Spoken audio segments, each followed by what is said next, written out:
La recta intención, sondeando su propia y sabia naturaleza de Buda. El pensamiento se manifiesta como la palabra se manifiesta como el hecho se convierte en un hábito, y el hábito se endurece hasta convertirse en carácter, de modo que observa el pensamiento y sus formas con cuidado, y deja que surja del amor, y que nazca de la preocupación por todos los seres. Del mismo modo que la sombra sigue al cuerpo, conforme a lo que pensamos, en eso nos convertimos. Del Dhammapada, Proverbios del Buda. Cuando contempla a las personas que ama, ¿qué desea para ellas? ¿Les desea toda la felicidad, bondad, abundancia, bendiciones y bienestar que desearía para sí? ¿Y para los extraños, qué les desea? Y en cuanto a las personas que no son bondadosas con usted o aquellas a quienes de entrada considera odiosas, ¿qué les desea a estas personas? ¿Está poseído de un sentimiento natural de afinidad con todas las personas que conoce? ¿O está tan ocupado con su propia vida que no dispone de tiempo para pensar en otros, excepto cuando le afectan directamente a usted o forman parte de sus planes? El segundo paso del noble sendero óctuple es conocido tradicionalmente como el recto pensar o la recta intención. Este paso nos habla de la posibilidad y la necesidad de utilizar nuestras mentes y nuestra firme determinación o de decidirnos a liberarnos a nosotros mismos de la ignorancia, la ilusión, la negatividad y el egoísmo. Este paso demanda de nosotros como buscadores que purifiquemos nuestras actitudes y pensamientos, que nos volvamos totalmente rectos y honrados con nosotros mismos y que al hacerlo desarrollemos una bondad permanente, una empatía y compasión hacia todas las criaturas. No podremos hallar una profunda comprensión espiritual sin desarrollar las facultades y cualidades del corazón y de la mente. Las historias que nos contamos a nosotros mismos. Es mucho más fácil hablar de la compasión y del amor universales que practicarlo. Cuando nos hallamos involucrados personalmente en una situación que provoca inseguridad, ira, resistencia o conflicto, ¿no tendemos todos a enfocarnos primero sobre nuestras preocupaciones inmediatas? ¿No nos hemos autoinvolucrado algunas veces en pensamientos absurdamente salvajes que chocan unos con otros? Veamos un ejemplo. La escena, una gran reunión en alguna zona vacacional. Ted, un escritor de 42 años, dice: «Fue encantador haberte conocido aquí. Puede que nos encontremos otra vez para tomar un café cuando volvamos a la ciudad». Ted piensa: «Parece que le gusto. Quisiera saber si le seguiría gustando tanto si supiera que después de estas vacaciones es bastante dudoso que pueda permitirme pagarle un café». Naomi, una trabajadora social de 36 años, dice: «Eso suena estupendo, me gustaría». Pero Naomi piensa: «Me parece que le gusto más antes de haberme visto en traje de baño. Probablemente debería haber pasado más tiempo en el gimnasio.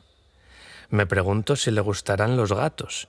No quiero volver a salir con ningún hombre que sea alérgico a los gatos. No quiero que me ocurra como con Jaime y sus estornudos, bla, bla, bla». Todos tenemos numerosos pensamientos y preocupaciones aleatorias. Incluso parece que el aire que rodea nuestras cabezas estuviese lleno de explosiones en lugar de haber nubes, espacio y luz. Los maestros del Dharma se refieren a veces a la corriente de la conciencia de una persona con una mente no adiestrada, la mayoría de nosotros, la mayor parte del tiempo, como una corriente continua de ilusión. Esta corriente continua la construimos a través de años o de vidas, siguiendo un pensamiento habitual, distorsionado y profundamente confuso. Pensamos demasiado y, sin embargo, sabemos y comprendemos demasiado poco. El encuentro escenificado entre Ted y Naomi nos muestra cómo la mayoría de nosotros tiende a crear todo el tiempo escenarios fantásticos en la cabeza. Ted y Naomi son en realidad personas decentes, bondadosas, pero en este momento están pensando únicamente en ellos mismos. Ted está preocupado de no ser lo suficientemente atractivo para interesar a una mujer. Naomi está preocupada de que Ted no la vuelva a llamar nunca más y se acuerda de las dificultades que tuvo con un antiguo amigo.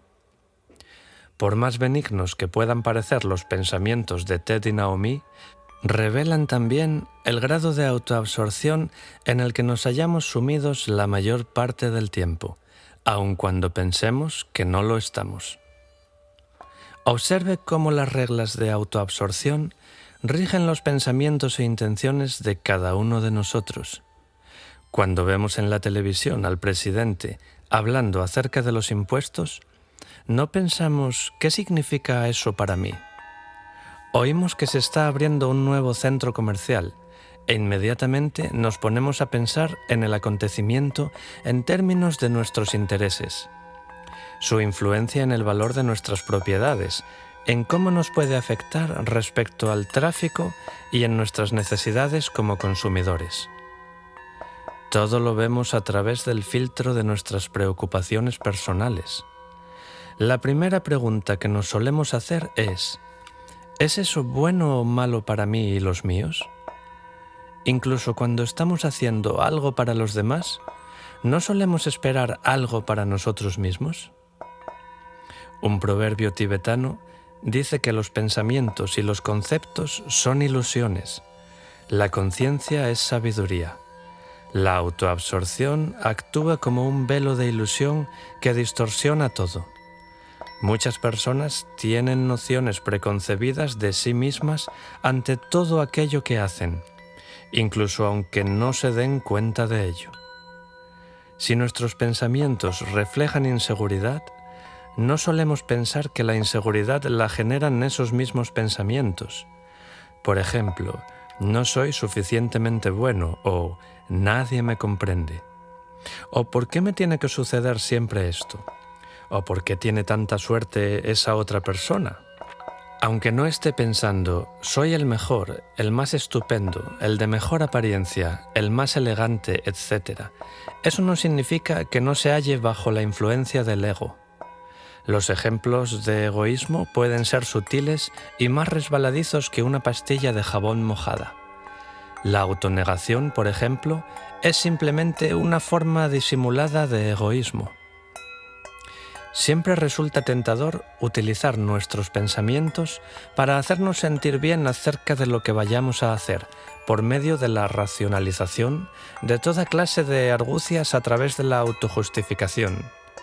Nos tomamos una copa más de la cuenta, luego conducimos de regreso a casa diciéndonos a nosotros mismos que en realidad esta vez no importa y que no lo volveremos a hacer. Solemos ser astutos en componendas de negocios o en hacer trampas con los impuestos y en desechar racionalmente los sentimientos de culpabilidad. Yo me he dado excusas a mí mismo a fin de llevar a cabo cosas que deseo hacer y de estar donde deseo hallarme. ¿No lo ha hecho usted también? ¿No se ha buscado algunas razones aparentemente sensibles o que suenan noblemente para justificar algún comportamiento cuestionable? ¿No se ha dicho a sí mismo que realmente no importa, cuando usted sabe muy bien que sí es importante? Todos lo hemos hecho. No nos engañemos. ¿Cómo podemos, en cambio, aprender a acercarnos al mundo con intenciones puras y en abierta sinceridad de conciencia? Seremos mucho más felices y nos sentiremos menos abrumados siempre y cuando podamos obrar de esa manera. Cuando estamos siendo egoístas, podemos admitirlo o pretendemos y esperamos que desaparezca todo, lo cual nunca sucede, por supuesto, ya que constantemente estamos reforzando el patrón habitual. ¿Podemos reconocer el costoso lado malo de nuestra autoabsorción? Algunas personas se quejan en voz alta de no ser capaces de conectar con los demás. Sin embargo, a veces se muestran tan narcisistas y absortas en sí mismas que se les hace difícil conectar con casi todo el mundo. En lugar de ver a los demás, ¿no se están relacionando principalmente con sus propias necesidades ilusorias y con sus proyecciones egocéntricas? Para encarnar el Dharma tenemos que aprender a liberarnos del autoengaño y ser honrados con nosotros mismos, así como con el resto del mundo. Este nivel de honradez requiere atención consciente, discernimiento, inteligencia emocional, autoconocimiento y una sincera atención interna. Su futuro, su karma, su dharma descansa sobre los pensamientos e intenciones a los que da forma en el presente, de manera que mantenga los ojos bien abiertos. Todo depende de la motivación y de la intención. Lo que se dice a sí mismo acerca de cualquier situación refleja desde dónde ha partido. Todo comienza en su cabeza, con lo que se dice a sí mismo. Algunas veces nos quedamos tan enganchados en nuestras historias habituales que perdemos el sentido de quiénes y cómo éramos antes de que apareciera en la pantalla del televisor la película o la comedia de esta semana. Una pregunta budista clásica es: ¿quién era usted y qué aspecto tenía antes de que nacieran sus padres? Reflexionen sobre esto durante un momento. Es un doblegador de la mente capaz de lograr quebrar la cáscara del huevo de la ignorancia. Podríamos encontrar nuestra identidad, quiénes y qué somos, en niveles mucho más profundos que en los aspectos externos, en las apariencias y en nuestra propia personalidad. En este mismo instante, deténgase, haga unas cuantas respiraciones y baje el volumen del incesante diálogo interno de su cabeza. Para despertar necesita llegar totalmente hasta donde se encuentra, volver a conocerlo todo, como si lo hiciera por primera vez, hasta estar por completo aquí y ahora, como se suele decir. No situarse por encima del momento desempeñando su propio Dharma. Esté aquí y ahora, exactamente en este momento. Deténgase. Abandone todo y permítase a sí mismo llegar completamente aquí, donde se encuentra. Este es el punto de arranque y también la meta. Entre ellos dos, el origen y la meta, la tierra y el fruto, se encuentra el camino. Habite por completo en el momento presente. Vale la pena hacerlo. Deje que el Buda respire a través de usted. El Dharma purifica al karma, trasciende el dogma y disuelve la oscuridad y los obstáculos. Un momento de reflexión genuina puede dispersar un largo tiempo de ignorancia y confusión. Los maestros del Dzogchen dicen que nuestras mentes están tan confundidas con la ignorancia y con pensar bajo la ilusión que nos hemos olvidado de nuestra perfecta naturaleza de Buda, de nuestros corazones más tiernos, ricamente dotados con sabiduría y compasión. Los niños parecen haber nacido a veces con esta clase de actitud natural amorosa. Recuerdo que cuando era niño deseaba que todos fueran felices. Por supuesto, la palabra todos quería decir las pocas personas de mi mundo inmediato, mis padres, mis hermanos y el resto de mi familia. Cuando éramos niños muy pequeños, ¿no deseábamos todos nosotros lo mejor para todo el mundo? Pero, ¿qué sucedió entonces? En mi caso, recuerdo lo mucho que me incomodaba si algo molestaba a alguna persona perteneciente al precioso círculo de nuestra pequeña familia. Realmente pensaba que todos deberían sonreír siempre y estar contentos. ¿Por qué no? Pero a medida que fue transcurriendo el tiempo, la vida pareció volverse más compleja y aquella sencillez infantil me la fue eliminando la sociedad. En un mundo que con frecuencia significa poner más énfasis en la competencia y en la explotación que en la compasión, en la colaboración y en el beneficio mutuo, ¿no nos ha sucedido esto a la mayoría de nosotros? ¿Puede alguno de nosotros sinceramente decir que deseamos la felicidad de los demás en igual medida que deseamos nuestros propios placeres y bienestar? ¿Acaso no solemos ir un paso más adelante y experimentamos negatividad hacia los demás? Desgraciadamente, en muchos ambientes excesivamente competitivos, por no decir hostiles, se percibe con frecuencia que con el fin de que una persona triunfe, algún otro tenga que caer. Y los pensamientos poco bondadosos y las malas intenciones comienzan a ensombrecer y a oscurecer nuestras actitudes positivas naturales. ¿Quiénes entre nosotros no han sentido el impulso de celebrar o por lo menos sonreír ante la mala fortuna de alguna otra persona o ante su caída en desgracia? Con frecuencia parece como si el otro tipo es la persona que se interpone entre usted y lo que usted desea. ¿No ha intentado nunca ganarle la partida a otra persona en la escuela o en el tráfico, en el trabajo o en una cola? ¿Quién no lo ha hecho? ¿No hemos sido educados para ser competitivos, para luchar y ganar, para ser más importantes, para ser los primeros? Este espíritu competitivo es muy admirado por algunos.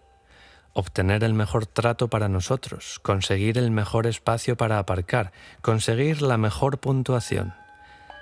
Tratar a los demás como enemigos naturales, empujar, desplazar, hacer lo que tenga que hacerse. Salir adelante, yo primero. Por mucho que nos detengamos a juzgar tal comportamiento, existen ocasiones en las que todos sentimos este impulso. ¿Cómo y cuándo podremos reconvertir nuestra actitud competitiva de ganar, perder, hacia una que sea ganar, ganar? La recta intención, el segundo paso en el noble sendero óctuple, nos pide que invirtamos por completo estas actitudes del ganar y obtener. Le sugiere al buscador espiritual que nuestro interés más elevado es ser menos egoístas. Cuando nuestras energías son arrebatadas por pensamientos de yo o los míos, no honramos ni a nuestra dignidad humana ni a nuestra innata naturaleza de Buda. El Dharma insta a los buscadores a desarrollar una visión no egoísta del mundo, porque la realidad es que todos estamos interconectados. Nuestros destinos están entremezclados. Se requiere toda una comunidad de seres humanos para lograr un Buda. Visualizando su mundo como un campo de Buda. Una técnica de meditación que se adapta totalmente al mundo de hoy se encuentra incorporada en la transformación y autovisualización tántrica tradicional. La meditación tiene por finalidad ayudar a transportar su yo y su mundo ordinarios hacia la dimensión del cuerpo de Buda, en un palacio de Buda, dentro de los campos de Buda, donde sus pensamientos son los pensamientos del Buda, su mundo es el mundo del Buda y usted ve un Buda en todos a quienes conoce. Como un ser supremamente iluminado, el Buda tenía una visión realista, libre de egoísmo y compasiva del mundo. También usted puede participar en semejante mundo. Pruebe lo siguiente. Cuando esté sentado, siéntese como un Buda. Sea un Buda. Cuando esté de pie, manténgase como un Buda. Sea un Buda. Cuando camine, camine como un Buda. Sea un Buda. Cuando piense, piense como un Buda. Deje que el Buda respire a través de usted. Deje que el Buda viva a través de usted. Sea un Buda. Goce de la gran perfección natural. Usted es mucho más semejante a un Buda de lo que piensa. Viendo al Buda en todo, la práctica de la percepción pura. Usted no es el único Buda dormido o el único santo amnésico del entorno. Ver a los demás como Budas es algo que se enseña en las prácticas del Vajrayana como el cultivo de la percepción pura o de la perspectiva sagrada. La pura percepción se refiere a la visión interior. Sirva como ejemplo todo lo que los amantes de las mascotas pudieran querer pensar de algún perro que conocen. El cartero puede ver a ese perro como un terrible enemigo. Un pariente alérgico puede verlo como una sucia bola de polvo. Un niño lo puede ver como su mejor amigo. Su propietario puede verlo como una bendición angelical y un oasis de lealtad incondicional, y como una relación ganar-ganar que existe en su vida. El Dharma nos enseña que todos los seres tienen la naturaleza de Buda, incluyendo a ese perro. ¿Puede ver al perro y percibir su naturaleza de Buda? ¿Puede mirar a los ojos de alguien y ver la naturaleza de Buda? ¿Puede mirar a alguien a quien teme o que ha sido poco bondadoso con usted y ver la naturaleza de Buda? La pregunta es, ¿cuán amplios podemos ser para incluir a todos y cada uno de forma incondicional en nuestros corazones amorosos? ¿Podemos amar y respetar incluso a aquellos cuyas acciones y personalidades no son de nuestro agrado? ¿Cuán amplios podemos llegar a ser para incluir a todos en nuestros deseos, pensamientos, oraciones y corazones? ¿Podemos perdonar a otros y perdonarnos también a nosotros? Ver al Buda en cada uno de nosotros es un desafío, pero también un espejo para poder ver con claridad dentro de nuestro propio corazón y de nuestra alma. Esta perspectiva sagrada y esta mirada espiritual penetrante pueden llegar a ser extraordinariamente reveladoras. Mala voluntad. Un desafío para la percepción pura. Margaret y Paul han estado divorciados durante más de un año, pero ambos están todavía furiosos. Ninguno puede dejar atrás su ira. Ninguno se puede librar de las recriminaciones y de los recuerdos de infelicidad. Continúan todavía tratando de herirse el uno al otro donde les duele. Algunas noches, al ir a acostarse, Margaret no puede dejar de cavilar acerca de las muchas formas en que ella cree que Paul la traicionó. Se siente tan alterada que no sabe qué hacer con su resentimiento, e incluso acaricia la idea de una venganza. Cuando Paul se despierta pensando en algunas de las cosas que Margaret le ha dicho, piensa en todas las cosas que le podría haber contestado y que realmente la hubiesen herido y dolido. Han pasado siglos desde que el Buda les presentó a sus discípulos los 5 desafíos primarios que era probable que tuviesen que enfrentar en su camino espiritual. ¿No es extraordinario que estemos todavía enfrentando los mismos obstáculos e impedimentos?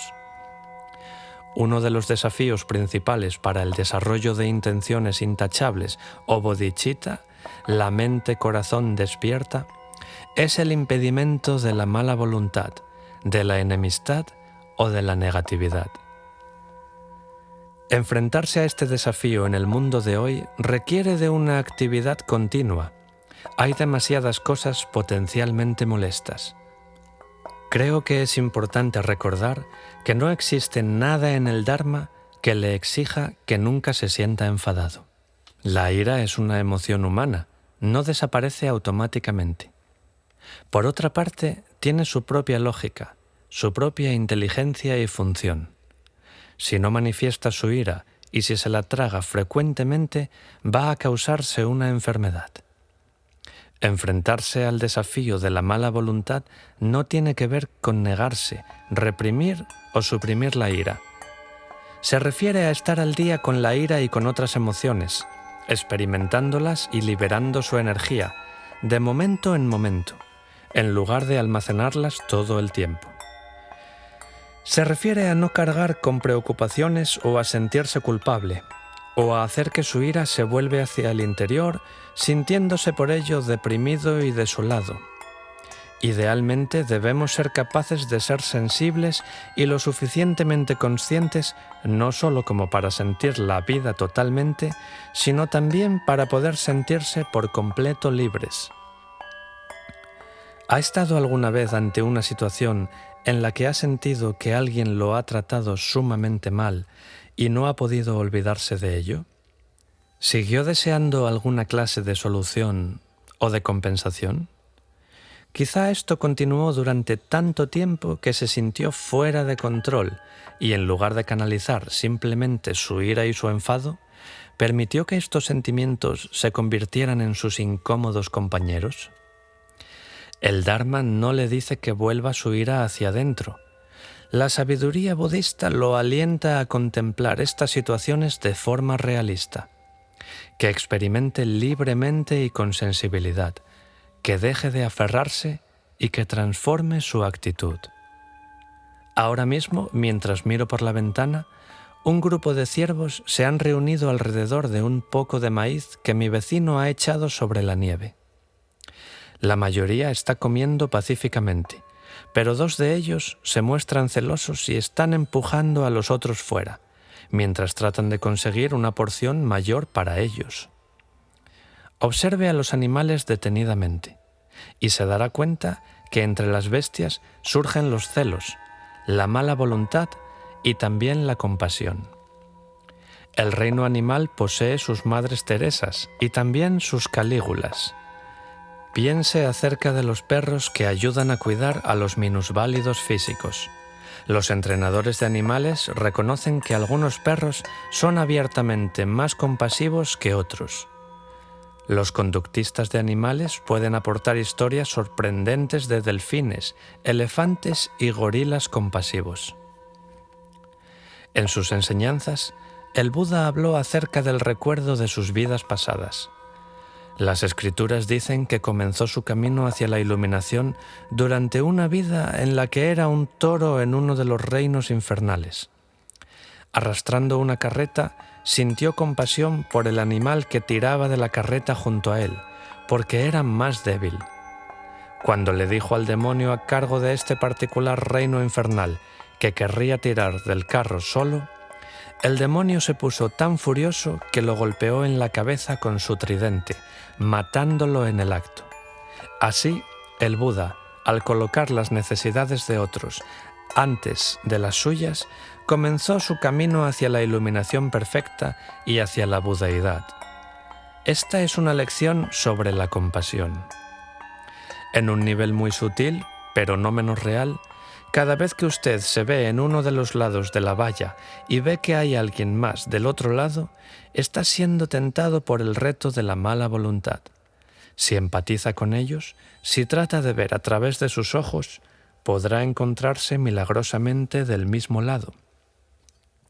La mala voluntad, dejada por sí sola, puede escalar fácilmente hasta convertirse en medianía de espíritu, ira o rabia, y a veces incluso ni siquiera darnos cuenta que se están produciendo esos cambios. Trabajar para encarnar un bodhicitta inegoísta y altruista y caminar el sendero del Mahayana es vivir la regla de oro. Cuando los astronautas visitaron la Luna o viajaron por el espacio, muchos comentaron la experiencia transformadora de mirar hacia la Tierra y verla como una totalidad, sin divisiones, sin fronteras ni países, sin guerras. Solamente un orbe azul del tamaño de un pulgar sobre un cielo negro. Nosotros solos juntos aquí, sobre la nave espacial Tierra. Intenciones purificadas. La compasión como medio de vida. Toda la felicidad que hay en el mundo proviene de pensar en los demás, y todo el sufrimiento proviene de la preocupación consigo mismo. Santideva. Cuando era niño, recuerdo haber escuchado a los adultos hacer referencia a que algunas personas poseían buen corazón. No estaban hablando de los practicantes de ejercicios aeróbicos. En todo el mundo, tener buen corazón hace referencia a alguien que es compasivo y posee un espíritu amoroso, bondadoso y generoso. En lenguaje tibetano, compasión se traduce como nobleza o grandeza de corazón. Una frase que incluye una sabiduría y un discernimiento francos, así como una empatía, carencia de egoísmo y una bondad abundante. El arquetipo más elevado de la compasión en el Tíbet es el gran Buda del amor incondicional, conocido como Chenrezig. Aunque en el Tíbet al Buda de la compasión, Chenrezig, se le asigna el pronombre masculino él, el arquetipo es intrínsecamente andrógino y abarca el sagrado principio femenino junto con el sagrado principio masculino.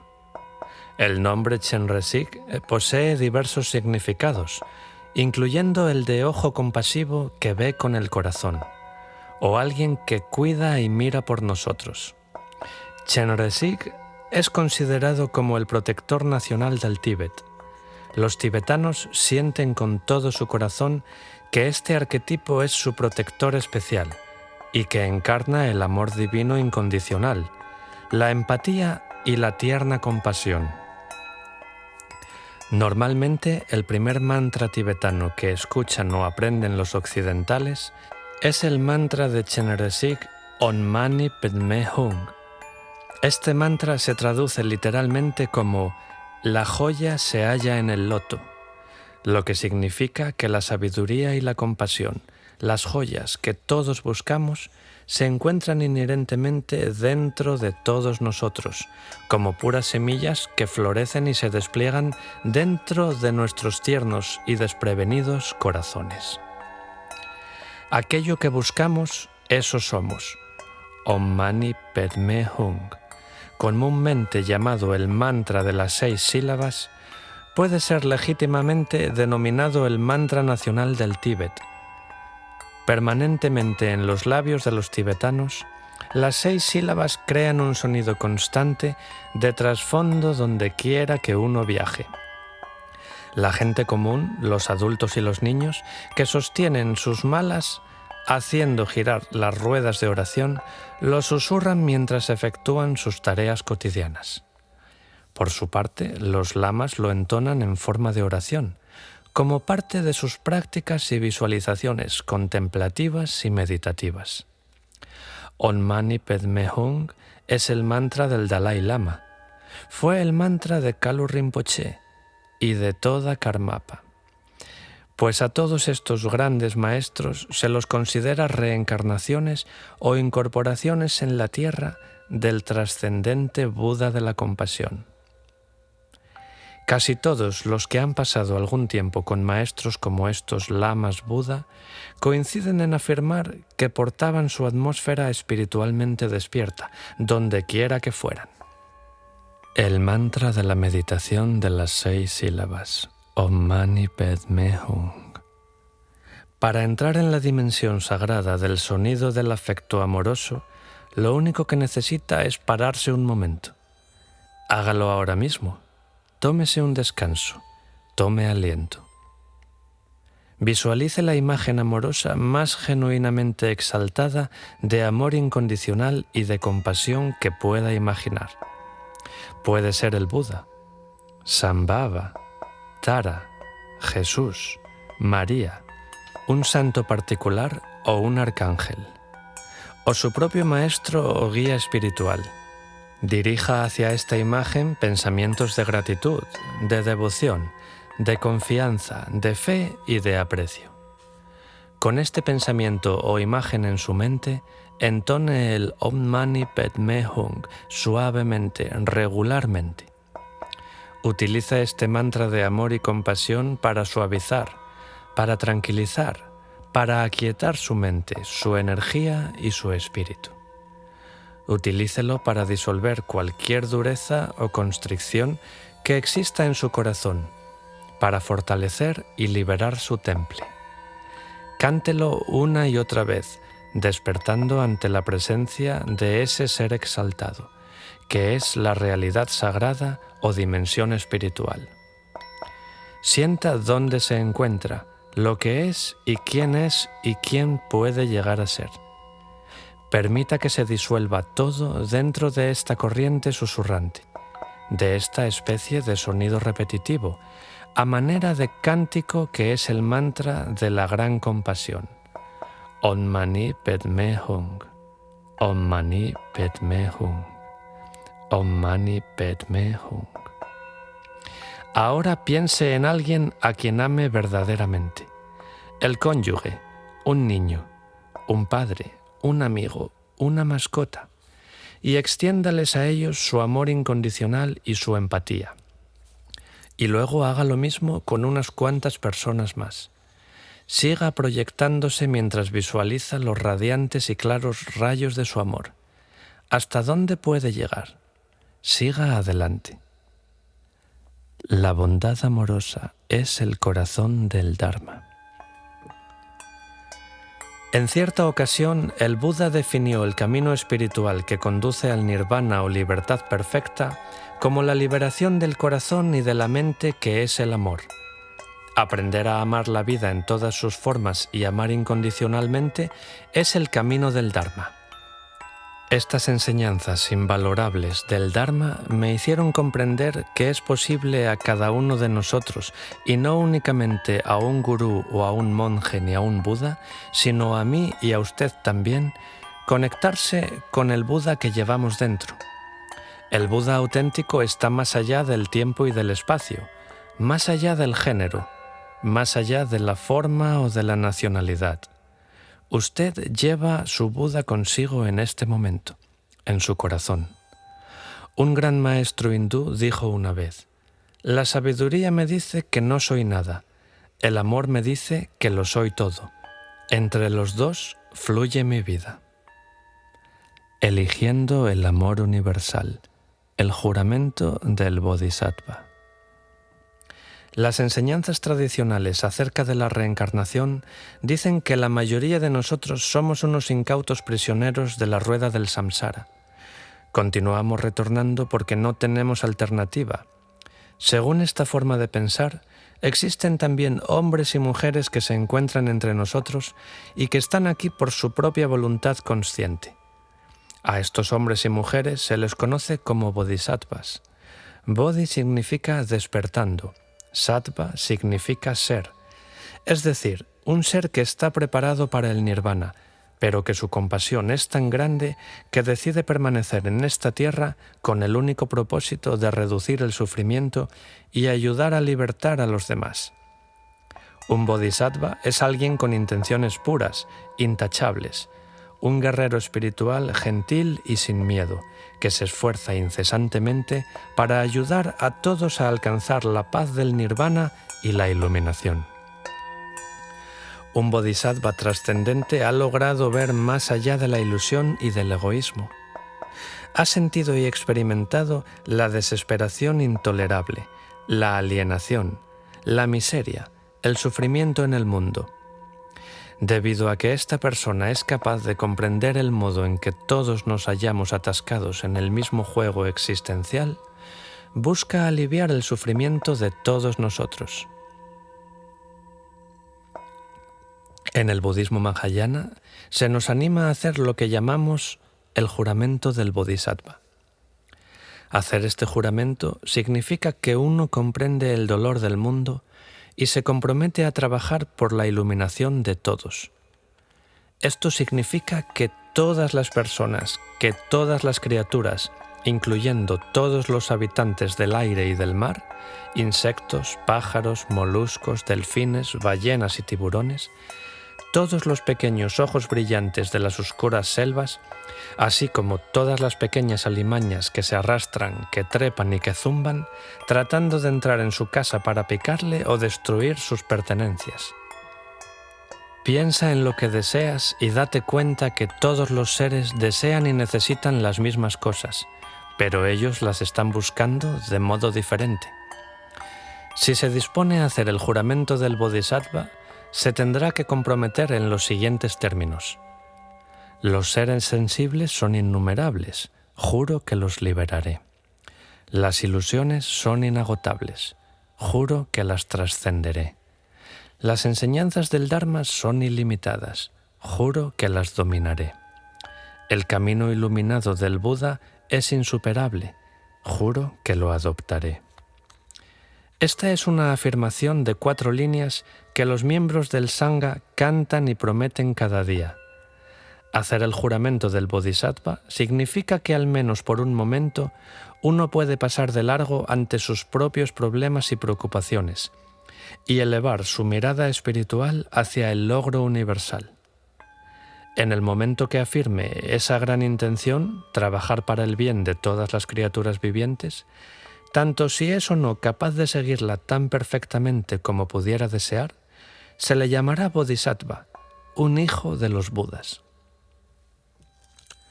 Cuando ocurre esta epifanía, se regocijan todos los Budas. Las Escrituras dicen que tan pronto como usted hace ese juramento del Bodhisattva para realizar la iluminación y aliviar el sufrimiento universal, todos los Budas, Bodhisattvas, Devas, ángeles y guardianes del Dharma aplauden y comienza a llover flores celestiales y néctar divino. Es como si lograra hacer una canasta o metiera un gol. Tan poético como esto pueda parecer, siento en lo profundo que es verdad en un sentido espiritual. Usted mismo puede seguirlo a medida que se abre un poco más al gozo del despertar espiritual.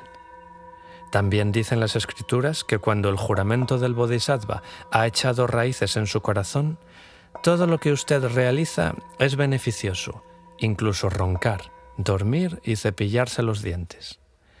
Dicen también que cuando un bodhisattva se da vuelta durante su sueño, se despiertan algunos seres. Incluso si esto es una metáfora, continúa teniendo el significado de que esta mente que despierta y esta aspiración por la iluminación son extraordinariamente importantes. Bodhicitta, la mente iluminada del bodhisattva. De entre todas las vastas divisiones de las enseñanzas del Buda, Bodhicitta es la quinta esencia misma. Bodhicitta es la protección suprema ante el mal y las malas acciones. Bodhicitta repele el daño de los reinos inferiores. Bodhicitta abre el camino supremo de la liberación. No te distraigas, no te distraigas. Practica el bodhicitta. No te confundas, no te confundas. Practica el bodhicitta. No cometas errores. No cometas errores. Practica el bodhicitta. Nyosul Khenpo Rinpoche, de un cántico de iluminación espontáneo. Bodhicitta significa el corazón-mente purificado y totalmente desarrollado. Este es el corazón, el alma misma de la iluminación. Practicar el bodhicitta significa cultivar todas las cualidades innatas propias y seguir el camino del despertar. La distinción primaria entre una mente que vive en la ilusión y la mente iluminada es principalmente una diferencia entre la estrechez y la abertura, entre ser de mente estrecha o ser de mente abierta. Cuanto más restringida y estrecha sea su actitud, tanto más centrado en el ego es usted. Cuanto más abierta sea su actitud, más consciente es usted del bienestar de todos los demás. De modo que el camino completo desde un ser sensible ordinario hasta el budado es la apertura gradual de su corazón y de su mente. La enseñanza total del Dzogchen, la enseñanza total del Vajrayana, el gran vehículo conocido como Mahayana, se basa en vivir el bodhicitta volviéndonos más iluminados y ayudando a los demás en todo lo que hacemos. Al realizar el sufrimiento, deseamos intuitivamente terminar con él en todas partes, no solamente en nuestro propio entorno, sino en todas partes.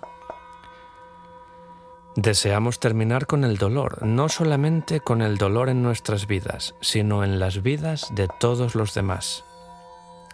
Es obvio que el juramento del Bodhisattva se trata de una empresa de gran magnitud. Pudiera parecer incluso que imaginarlo queda más allá del alcance de nuestras mentes, ya que se trata de no dejar de realizar el trabajo espiritual hasta que no exista más sufrimiento en el universo. Es una intención inmensa e ilimitada. Afortunadamente, solo tenemos que dar un paso cada vez. ¿Cómo podemos comenzar? Comenzamos aquí y ahora, tratando de purificar nuestros pensamientos y nuestras vidas, de modo que podamos ayudar y no hacer daño a otros. No es necesario que para ello utilicemos palabras rebuscadas como bodhicitta o bodhisattva. en nuestros propios idiomas occidentales también pueden encontrarse palabras que funcionan. ¿Qué le parecen los términos altruista, compasivo, de buen corazón, de corazón cálido, empático, virtuoso, bondadoso? Si el bodhicitta no nos aparece de forma que podemos comprenderlo, ¿con qué clase de práctica espiritual nos hallamos involucrados? Si la práctica espiritual no funciona, si el Dharma no nos da lo prometido, ¿para qué sirve? No tenemos que creer en el Dharma, en la reencarnación, en la iluminación o en cualquier cosa explícitamente religiosa o esotérica para comenzar a esforzarnos en la práctica del bodhicitta como forma de vida. Como dijo el Dalai Lama, somos visitantes de este planeta. Pertenecemos aquí durante 90 o 100 años como mucho.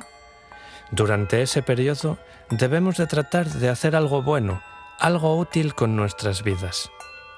Tratar de estar en paz con nosotros mismos y ayudar a los demás a compartir esa paz. Si contribuye a la felicidad de otras personas, encontrará la verdadera meta, el verdadero significado de la vida. Sus pensamientos dan forma y definen su experiencia. ¿Cómo aplicamos las intenciones intachables al mundo ordinario en el que solemos percibir que a nuestro alrededor unos se comen a los otros? Un bodhisattva verdadero posee intenciones puras hacia todos y hacia todo. No existe egoísmo, no hay neurosis, no hay asperezas ni actividades ocultas. Este es el ideal que todos nos esforzamos por cultivar cuando hacemos el juramento altruista e inegoísta del bodhisattva. Esto es lo que esperamos alcanzar a medida que trabajamos sobre nosotros mismos e iniciamos la purificación de nuestras intenciones. Idealmente, nuestros pensamientos internos y nuestras intenciones podrían reflejar una pureza de corazón y un sentido sincero de interconexión con toda la humanidad. Nuestras vidas pueden reflejar la generosidad, la tolerancia, la esperanza, el perdón, la honradez y el compromiso. Esto es verdad tanto si pensamos acerca de la supervivencia de la selva lluviosa, de nuestro vecino o de un caracol esforzándose por atravesar una autopista. A veces es más fácil sentir esta pureza de intención de mente elevada hacia el mundo como una totalidad que hacia aquellos que están en el entorno inmediato. Tomemos por ejemplo a Ana. Probablemente se va a mudar dentro de unos meses, pero no le ha informado a su compañera de habitación.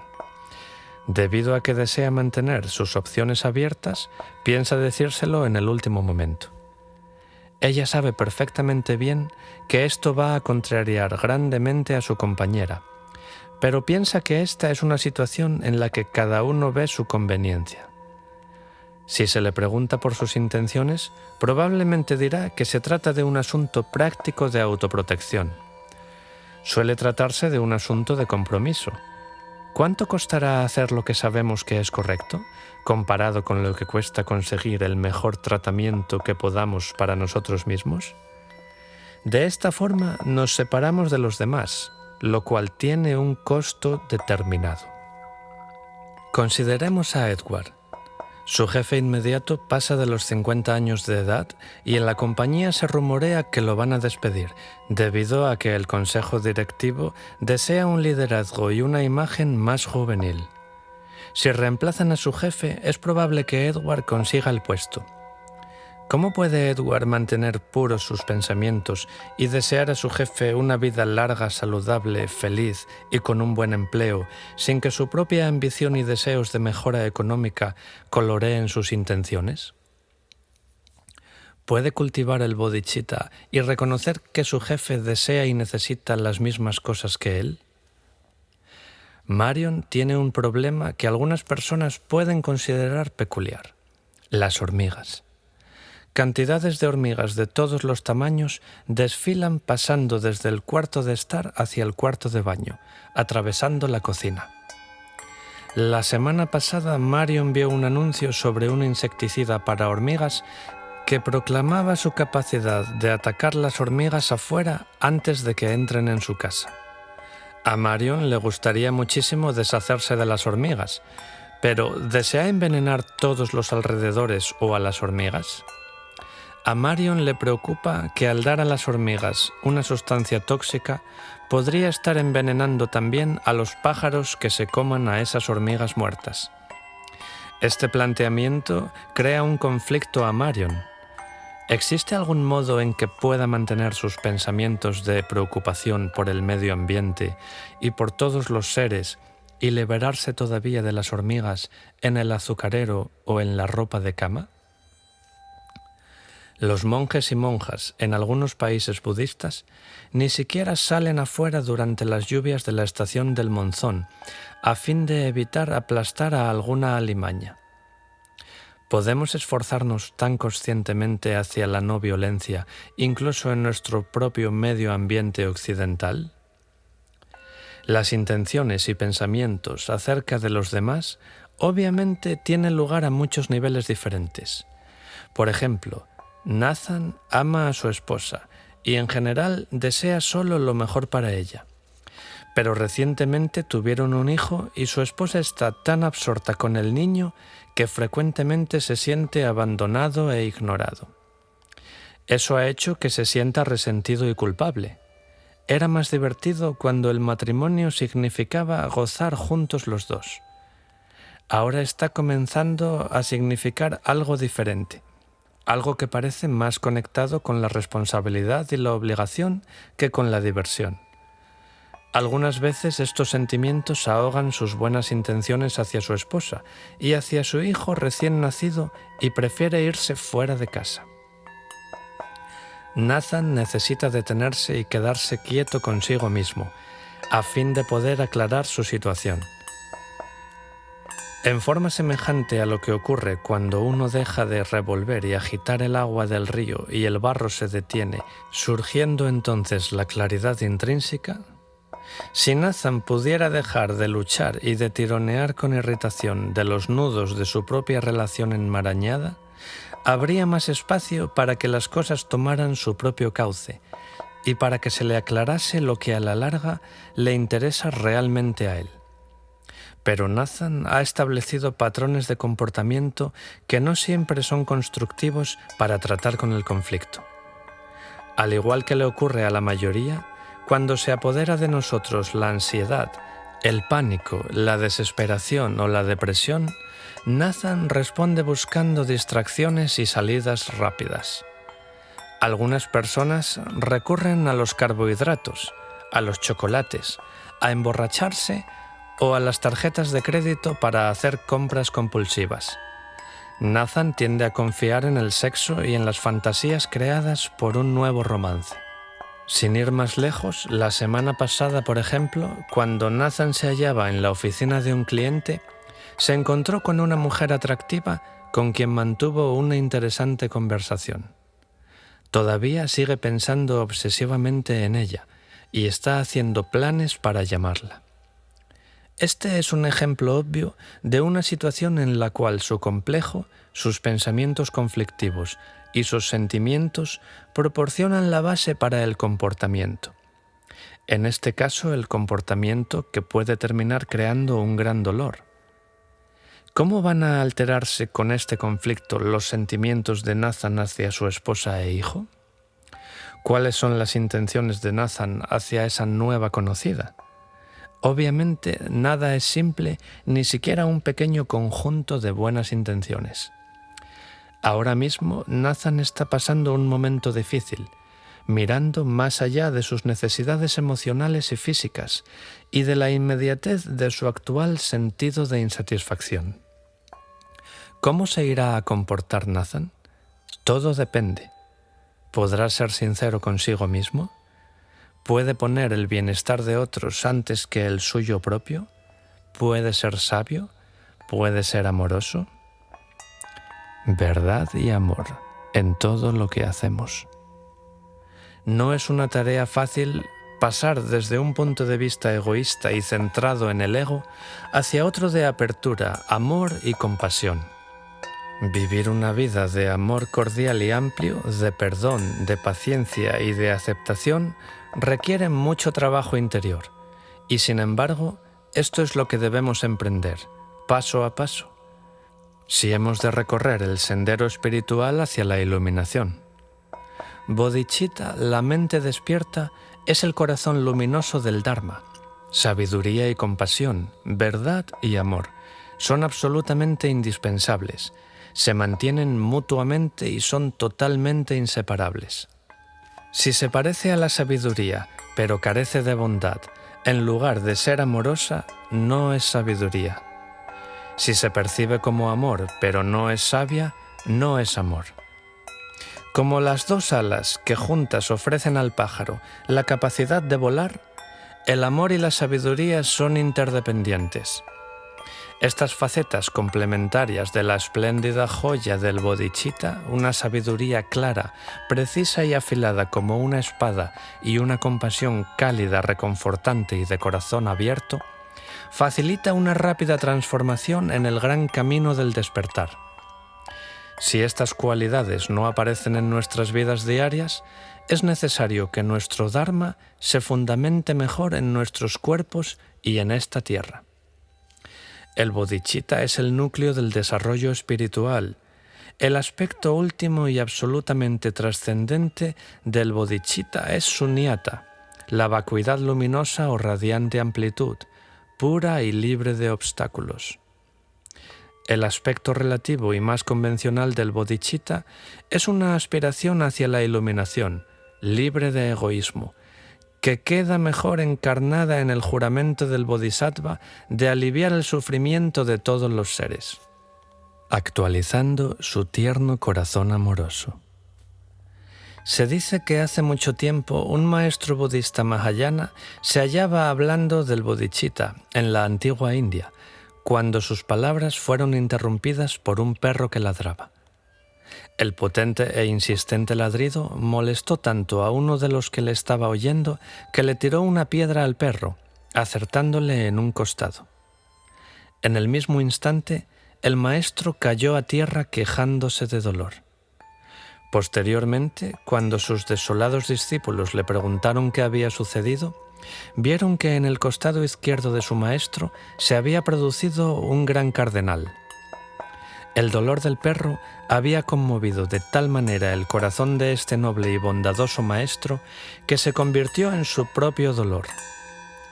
Lo tomó por su cuenta. Tanto si aceptamos estos cuentos pedagógicos en su forma literal como si no, la moraleja de la historia sigue siendo la misma. Se dice que los maestros iluminados pueden asumir el sufrimiento de los demás sobre sí mismos, ayudando a liberar a otros seres del pesado karma y de la deuda residual acumulada, como consecuencia de las acciones negativas.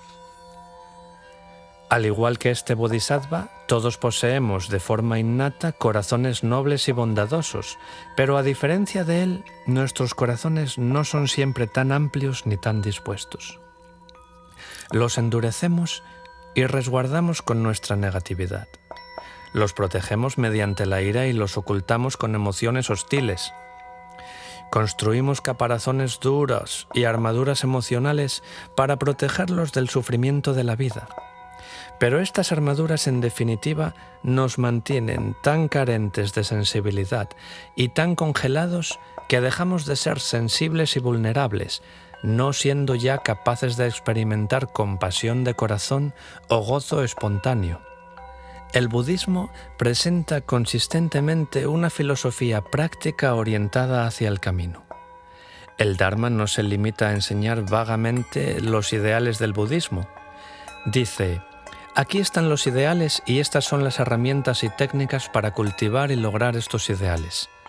Este es el verdadero genio del camino del Dharma de Buda. Es imposible cambiar de un momento a otro nuestros corazones endurecidos y nuestras actitudes atrincheradas. Sin embargo, es posible lograrlo a través del tiempo. El Dharma presenta un método de hágalo usted mismo, de gradual transformación de la mente y apertura del corazón, que lleva a los pensamientos lejos de la autoabsorción narcisista y de la sobrepreocupación con las ansiedades personales y los acerca hacia el amor altruista y entrañable por el entretejido universal del ser. Quizá la enseñanza más radical del Buda iluminado es que los hombres y mujeres comunes, como usted y yo, pueden perfeccionar sus corazones de nobleza innata entrenando la mente. Esto es algo que todos pueden hacer. A este entrenamiento especial se le conoce como los 7 puntos del entrenamiento de la mente, Lo Hong en tibetano, y el entrenamiento mental Mahayana. Lo Hong, despertando la mente y abriendo el corazón. Para comprender de dónde viene un hombre, camine unas pocas millas en sus zapatos. Proverbio de los indios norteamericanos. El entrenamiento mental Mahayana, conocido como Lo Hong, es la técnica iluminada y sumamente práctica mediante la cual trabajamos en la transformación de nuestras actitudes egoístas y egotistas. A través de este profundo entrenamiento mental y situándonos en el lugar de los demás, aprendemos rápidamente cómo tratar a los demás de la misma forma en que nos gustaría que nos trataran a nosotros.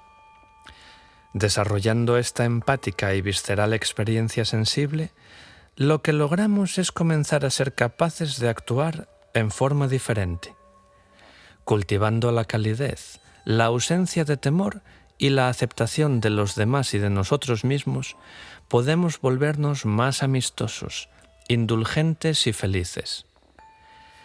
Cambiando la atmósfera en la que vivimos, podemos alterar favorablemente la totalidad de nuestro medio ambiente. Estas técnicas profundas de entrenamiento mental datan de la mitad del siglo XI, cuando un rey tibetano persuadió a un erudito abad hindú de nombre Atisha para que viniese de la India lejana con el fin de enseñar el Dharma en el Tíbet. Se dice que Atisha contempló durante largo tiempo la invitación real antes de rezar a su deidad de meditación, la Buda femenina Green Tara, pidiéndole guía e inspiración. La noble Tara se le apareció en un sueño luminoso, diciendo al augusto maestro que si iba al Tíbet, la longevidad del Dharma se incrementaría, pero que su propia vida se vería acortada en 12 años. En ese momento, Atisha era considerado el maestro espiritual más grande de la India. Decidió que era más importante compartir el Dharma de liberación que prolongar su existencia mortal.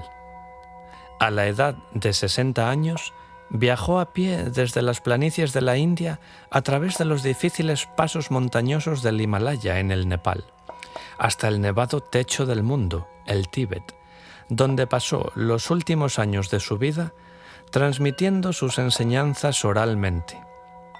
Finalmente falleció en el Tíbet conforme había predicho Tara.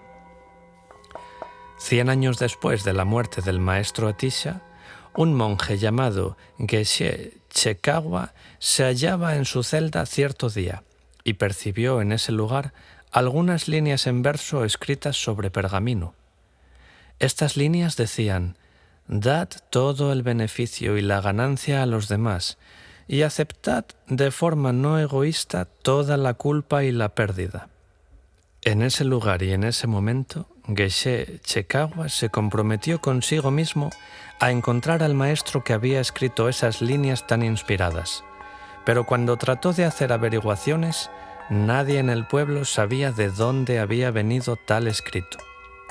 De modo que Geshe Chekawa se lanzó a una búsqueda espiritual, y al ir de un lado para otro preguntando a todos cuantos encontraba, vino a dar con un leproso que le dijo con autoridad que Atisha, el maestro que había escrito ese proverbio, había fallecido ya. El maestro Atisha, sin embargo, tenía un discípulo llamado Laiman Drom, a quien todavía podía hallar. Geshe Chekawa, decidido a aprender todo lo que pudiese acerca de esas maravillosas enseñanzas, se puso en camino. Cuando Geshe Chekawa encontró finalmente al discípulo de Atisha, le preguntó de inmediato qué importancia tenían aquellas dos líneas. De acuerdo con la tradición de enseñanza oral, Geshe Chekawa recibió la siguiente contestación: tanto si crees esto como si no, tanto si te gusta como si no, tienes que practicar esta enseñanza si deseas alcanzar la iluminación. Esta declaración sorprendió a Geshe Chekawa y no obstante la verdad que había en ella resonó en su corazón.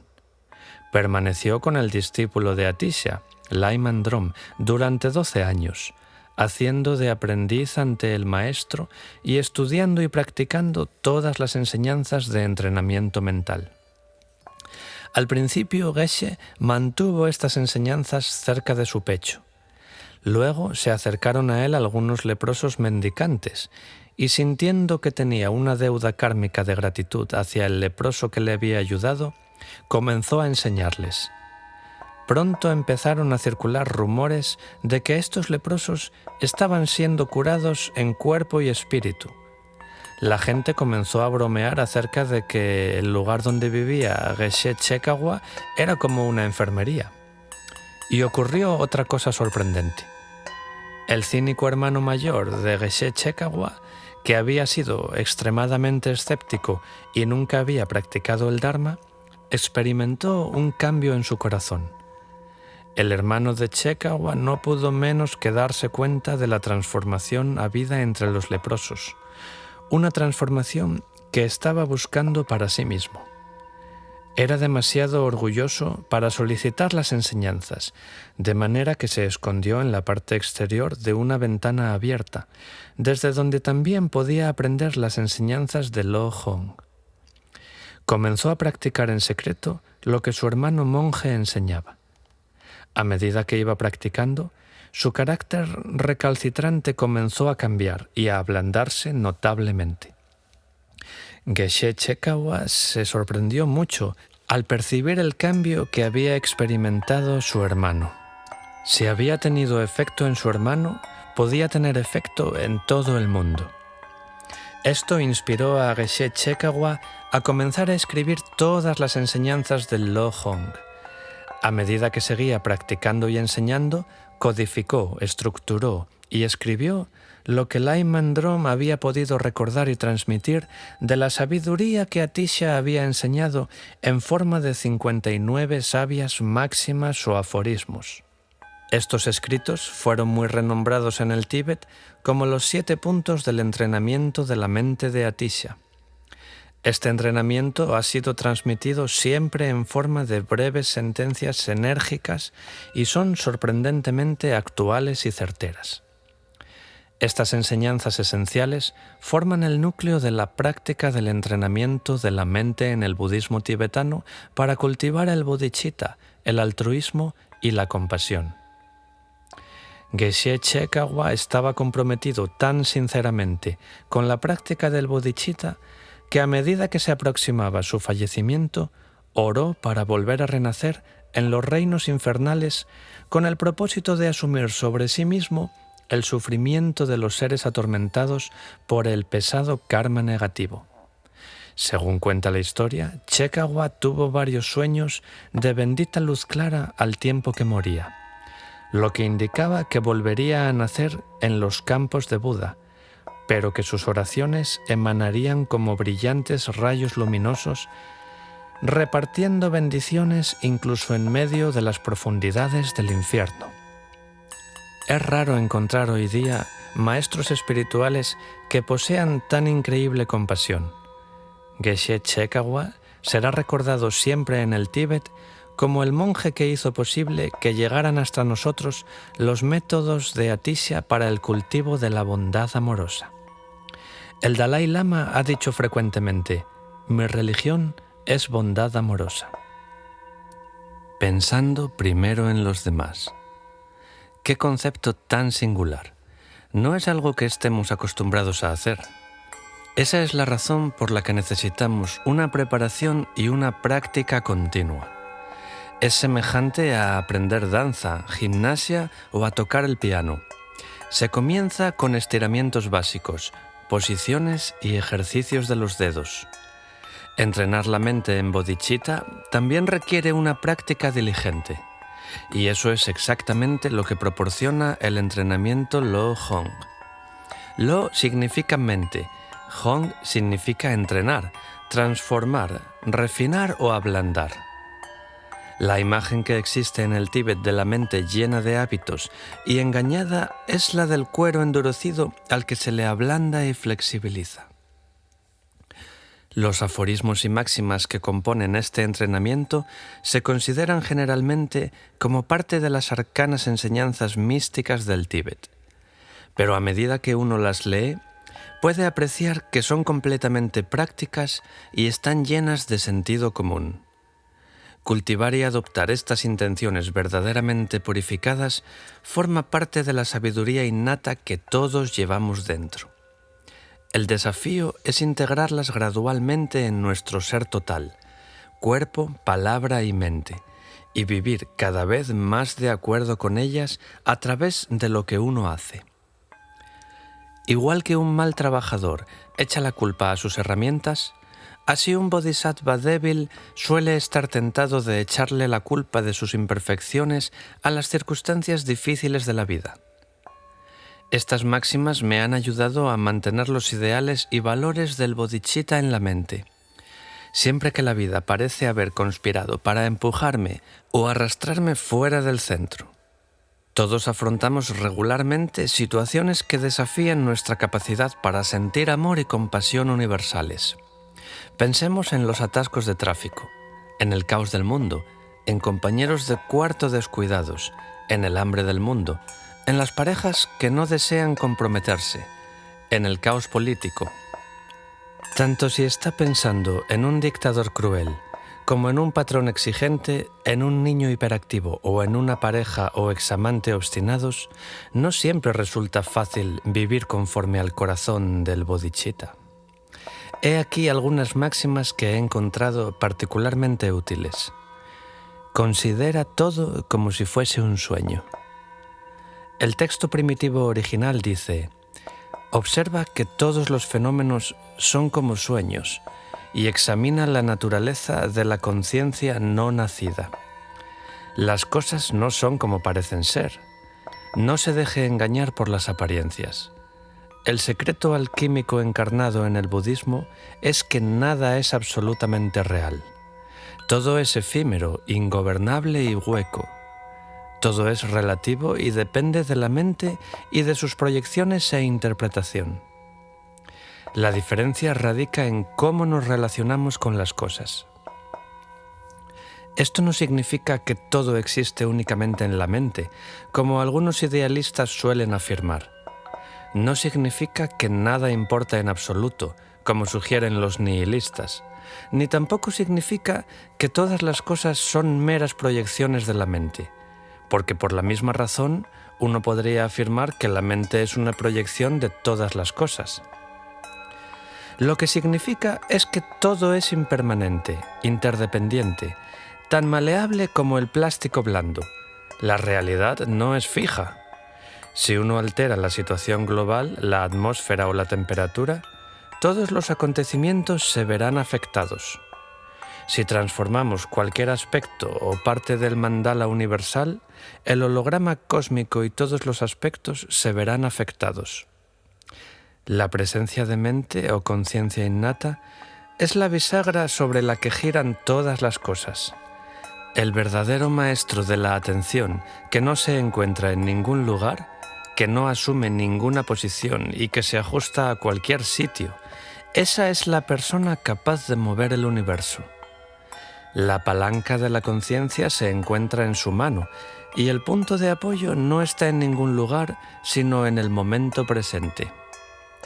Trabajar con la mente y con su naturaleza esencial, en lugar de esforzarse en alterar las condiciones meramente circunstanciales, revela la realidad tal y como ella es y del modo en que se presenta en apariencia.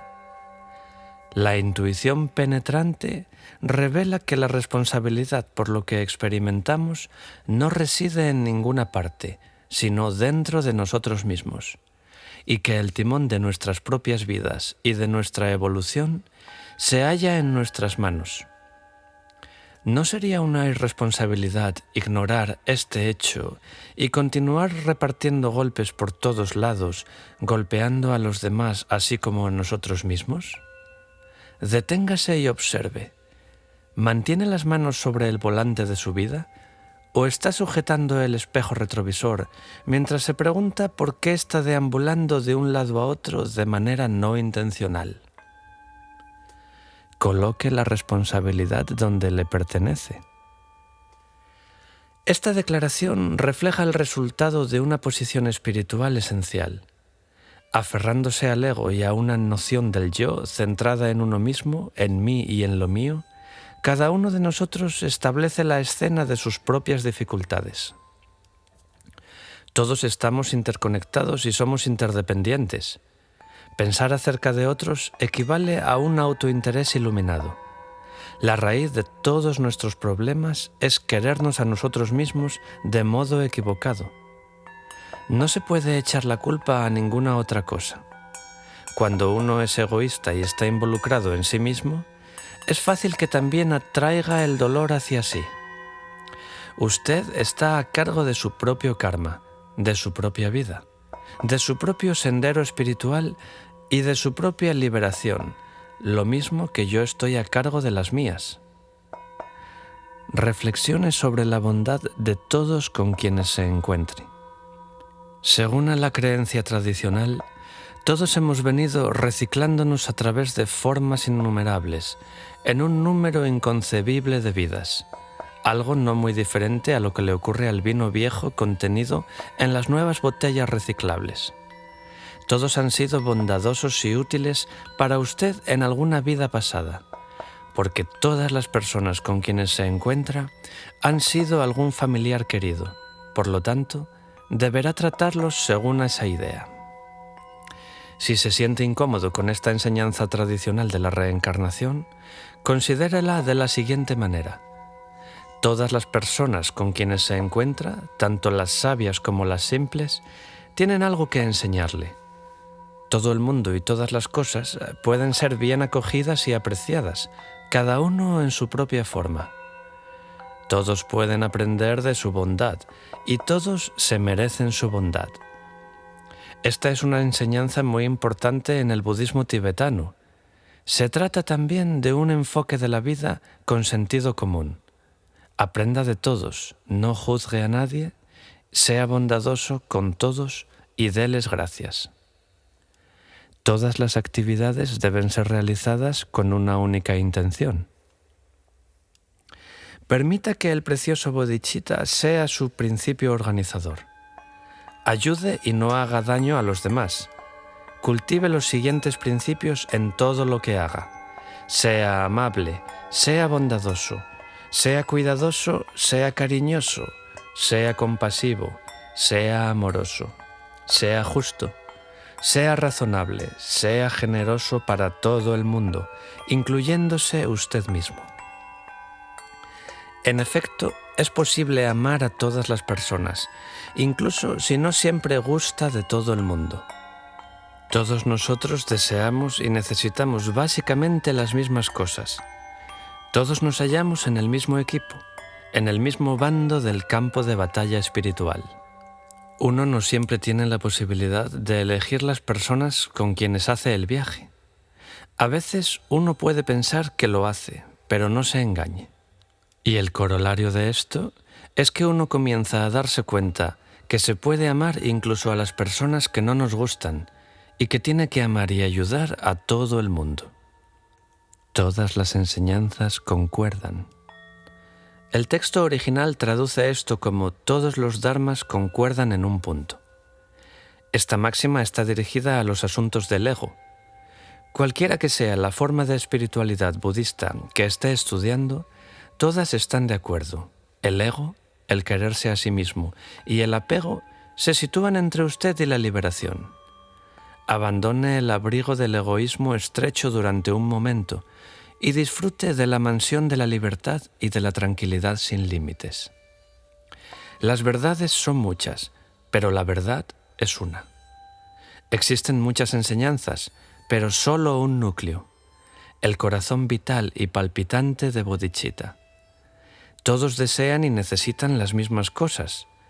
Ante cada uno de los seres con quienes se encuentre, trate de dejar a un lado momentáneamente las preocupaciones centradas en sí mismo y reflexione sobre lo que ellos puedan estar experimentando también. Esta práctica puede ser muy gratificante. Reflexione siempre sobre lo que provoca dificultades en su vida. ¿Qué es lo que le atrae? ¿Qué es lo que le resulta repelente? ¿Qué es lo que le mueve? ¿Se siente anulado ante la más mínima crítica? ¿Es fácilmente manipulado por la adulación?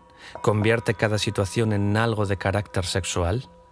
¿Se está esforzando por luchar en contra de la ira? Reflexionar sobre lo que le motiva le ayudará a profundizar más en el desarrollo de la ecuanimidad y del desapego espiritual. Tome un cuaderno y, comenzando con los 5 impedimentos, como lo señala el Buda, procure ver cómo estos impedimentos tratan de crear obstáculos a su desarrollo espiritual. No transfiera su responsabilidad a los demás. Harry Truman dijo: «Aquí se para el indio». Las gentes apreciaron su fortaleza al ser capaz de soportar sus cargas. Esta máxima constituye un recordatorio para todos nosotros, para que no carguemos nuestras culpas sobre los demás ni eludamos la responsabilidad.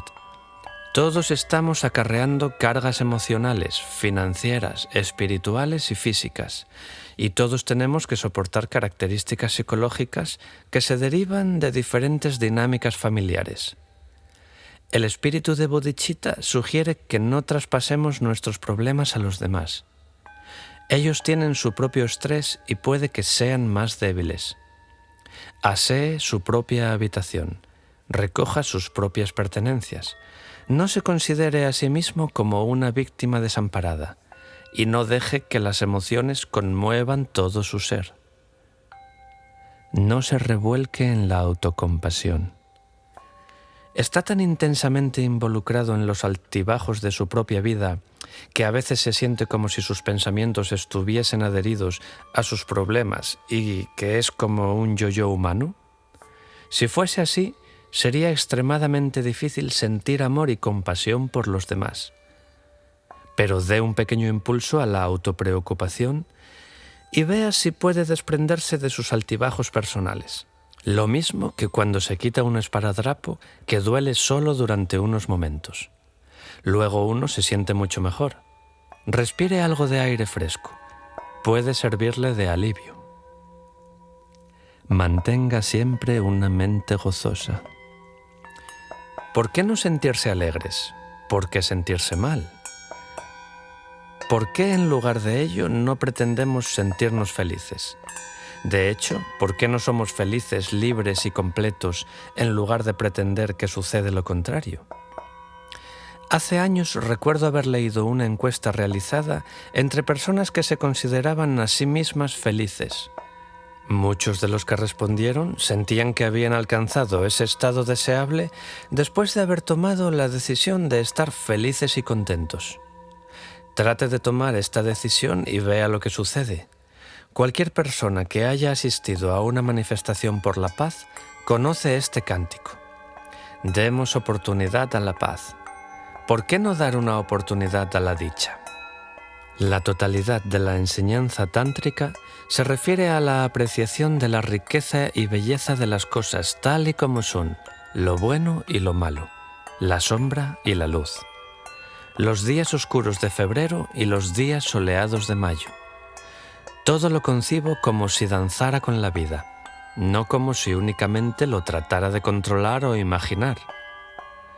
Los maestros espirituales del Tíbet dicen que la capacidad para mantener la dicha interna y una perspectiva más amplia ante la adversidad es una indicación de que el ejercicio mental está surtiendo efecto y está transformando nuestras vidas, creando sus propias máximas para su camino. Las máximas para el entrenamiento mental constituyen un método altamente gratificante para mantenerlo en el camino. No existe ninguna razón por la cual no pueda encontrar sus propios aforismos creados por usted mismo. Una de mis máximas de estilo occidental favoritas es: tenga un buen día a menos que haya hecho otros planes. Trate de buscar en su propia vida los proverbios de sabiduría que resuenen con su corazón. Su vida y su camino son únicos. ¿Por qué no disponer de unos pocos aforismos que tengan significado para usted? Penetre en la caverna de su corazón y despierte la sabiduría en su mente-corazón. Cuando tropiece con máximas que apelen a su experiencia, anótelas para no olvidarlas. Lleve siempre un pequeño cuaderno de bolsillo para ese propósito. No se desespere si sus aforismos suenan como frases hechas. Nadie más tiene que verlos. Cuando algo verdadero ha sido repetido durante millones de veces, puede sonar muy familiar, pero todavía sigue conteniendo verdad. Considere la sentencia que ha sido utilizada en tantos programas de 12 pasos. Libérese y deje entrar a Dios. Ha tenido significado para muchas personas. ¿Por qué no ha de tener significado para usted? Quizá posee una variación sobre el mismo tema. Varias personas que conozco me dicen que cuando se sienten estresadas, el proverbio casero al que recurren es: haga una respiración profunda y cuente hasta 10. Los buenos conocedores del Dzogchen suelen decir: no hay nada que hacer sino permanecer vigilando, como en dé un paso atrás un momento y cargue con todo. Puedo ver cierta conexión aquí. ¿Por qué no observa si puede acceder a su propia sabiduría interna ahora mismo? Encuentre una máxima que le recuerde acerca del corazón del Dharma. Hola mamá, por ejemplo. Puede ser una frase que le traiga a la mente la creencia budista de que todos los seres merecen su amor y compasión. Cualquier cosa con la que se sienta bien merece la pena de que la anote y la coloque donde pueda verla. Disfrute con ello. Explote sus propios recursos naturales internos. Alquimia avanzada, transformando el dolor en amor. La cualidad de la misericordia no es forzada, cae como la suave lluvia desde el cielo, sobre la tierra, es 2 veces bendita, bendice a quien la da y a quien la recibe. Del Mercader de Venecia, de William Shakespeare. Que todo el sufrimiento de todos los seres caiga sobre mí y que todos reciban mi dicha y felicidad. La primera vez que escuché esta oración cantada en tibetano, me hizo recordar la vida y las palabras inegoístas de Jesús, y cuán lejana me parecía esta clase de actitud de la experiencia de mi vida. Creía que esta actitud exaltada estaba reservada a los santos y no ciertamente para mí. Me llevó algún tiempo a apreciar la notable práctica de meditación conocida como Tonglen. El Tonglen, conocido literalmente como enviar y recibir, forma parte integral del entrenamiento mental Mahayana. Algunos occidentales quedan frustrados ante la práctica del Tonglen porque tienden a tomárselo demasiado literalmente. No lo consideran tal y como es, como una forma de transformar un endurecido corazón recalcitrante en un corazón ablandado por el amor y la empatía. Mi sugerencia es: no se asuste ante ello. Más bien considérelo inicialmente como una técnica avanzada de entrenamiento mental, para ser utilizada como una forma de incrementar la propia capacidad para el amor incondicional, la generosidad y la apertura de corazón. Cuando se encuentre dispuesto a someterse a semejante práctica inegoísta, ella le estará esperando. Esta práctica poderosa y avanzada no es una treta de salón, no es algo que tenga que hacer como distracción o para probar algo. Cuando reemplaza la autopreocupación con la preocupación por los demás, está suavizando su carácter y refinando su espiritualidad. El Tonglen no se enseña con la idea de que los practicantes deban adquirir enfermedades y ponerse enfermos. Se enseña como un modo de descubrir e invertir nuestros hábitos condicionados del apego a las circunstancias deseadas y de la aversión a todo aquello que no se desea. El Tonglen, el asumir cargas sin sentirse cargado, constituye una lección sobre la liberación del autoapego y sobre la transformación del egoísmo en amor. Durante siglos, los practicantes avanzados del Tíbet han utilizado el enviar y tomar como una forma de liberarse, soltarse y disolver las barreras entre el yo y los otros, transformando las actitudes centradas en sí mismo. Por ejemplo, si se halla en medio de una situación difícil, no espere que el Tonglen se lo resuelva en el momento, pero le puede ayudar a cambiar su punto de vista y en el proceso a cambiar la totalidad de la atmósfera. Esto funciona realmente. La meditación Tonglen, cambiándose a sí mismo por otros. Se nos pide que lleguemos a esta meditación del enviar y tomar con una actitud de extraordinaria compasión y amor por todo. Piense en todo el sufrimiento del mundo. ¿No sería maravilloso ser capaz de tomar todo este dolor y convertirlo en felicidad, en salud, en bienestar? ¿No merecería la pena que pudiera abrir su corazón, aceptando el sufrimiento y ser capaz de transformarlo en amor y bondad? Hagámoslo ahora. Comience por aceptar su propio ser. Muchos maestros recomiendan que comience la práctica del enviar y tomar consigo mismo. Para realizar esto, considérese simplemente como si estuviera dividido en dos partes. Una parte es amor y compasión. La otra necesita amor y compasión. Visualícese a sí mismo como que es capaz de devolver amor, cariño y aceptación a su propio ser. Le recomiendo encarecidamente que comience su práctica del enviar y tomar con pensamientos sobre su propio ser, su vida y su viaje.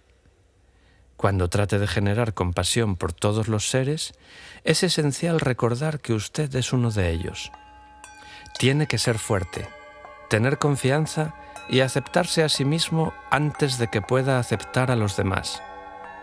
Utilice el Tonglen para perdonarse a sí mismo por aquellas cosas por las que se siente culpable, inadecuado o responsable. Utilice el Tonglen como una sanación espiritual y regrese a la totalidad y a la bondad a través de esta práctica de curación plena de inspiración.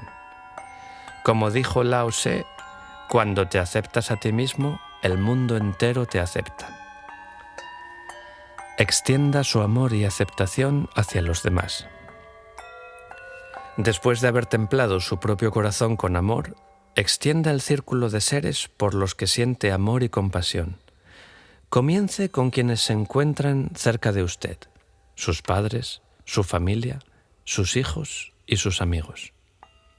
Extienda gradualmente ese círculo hasta que sea capaz de incluir en él tanto a amigos como a enemigos. Finalmente, extienda su círculo de compasión hasta que perciba que todos los seres en el mundo se sienten amparados y sanados por la ternura de su amor. Cambie felicidad y amor por sufrimiento y dolor. Comience la práctica del Tonglen relajándose y centrándose usted mismo. Regrese a sí mismo, vuelva al momento presente. Para comenzar esta práctica, acuérdese durante un momento del bodhicitta tal y como lo entiende, presencia pura, siendo ello mismo. Contemple el cielo y vuélvase consciente de la vacuidad. Todo está vacío, como un sueño. Pero no es igual que una habitación vacía. Es un espléndido día luminoso y el sol llena todos los rincones. Despierte a la presencia última y disuélvase en la vacuidad luminosa del momento. Ábrase a la infinita e ilimitada amplitud y sumérjase en ese despertar total. Disfrute de esta gran perfección natural, de las cosas tal y como son. Cabalgue sobre la palpitante respiración. En la meditación Tonglen, usted sigue su propia respiración.